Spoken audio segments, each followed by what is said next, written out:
Hello dear student, कक्षा 9वीं की हिंदी में आपका एक क्वेश्चन छंद से भी आता है। तो आप इस वीडियो में छंद के बारे में देख लीजिए, ठीक है ना। छंद किसे कहते हैं, छंद के प्रकारों के नाम लिखिए। ये वाला क्वेश्चन देखो 2023 में आ गया है, 24 में भी आ सकता है। छंद जिस रचना में अक्षरों एवं मात्राओं की संख्या निश्चित हो तथा यति गति और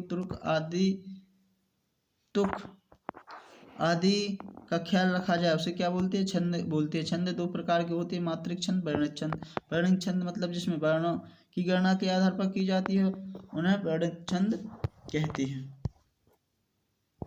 इसके बाद मात्रिक छंद, जिनकी गणना मात्रा के आधार पर की जाती है। आपके दो जो छंद हैं, दोहा छंद और सवैया छंद, वो कक्षा 9वीं हिंदी के लिए इम्पोर्टेंट है। तो इन दोनों के यहाँ पर देखिए दिए गए हैं, परिभाषा दी गई है और उदाहरण भी दिया गया है। तो आप उदाहरण और कहीं से यदि आपने याद किया है तो वो आप याद कीजिए, नहीं किया हुआ है तो आप जो इस वीडियो में दिए गए हैं उदाहरण उनको अच्छे से याद कर लीजिए।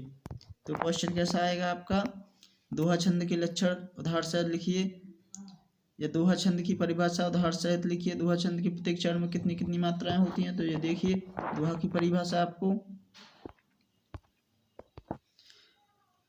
दोहा छंद के प्रथम और तृतीय चरण में 13 और द्वितीय और चतुर्थ चरणों में 11 मात्राएं होती हैं। इसमें कुल 24 मात्राएं होती है।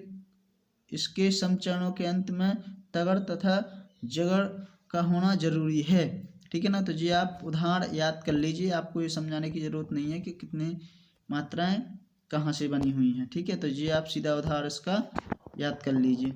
इसके बाद सवैया छंद, सवैया छंद वर्णित छंद है। इसमें कुल कितने वर्ण होते हैं, 23 वर्ण होते हैं। सवैया छंद 22 वर्णों से 26 वर्णों तक का हो सकता है, ठीक है ना। नीचे आपको उदाहरण दिया गया है, तो इस उदाहरण को भी आप याद कर लीजिए। तो आपका दोहा या सवैया दो में से कोई एक पेपर में आ सकता है, तो उसको आप अच्छे से याद कर लीजिए, ठीक है।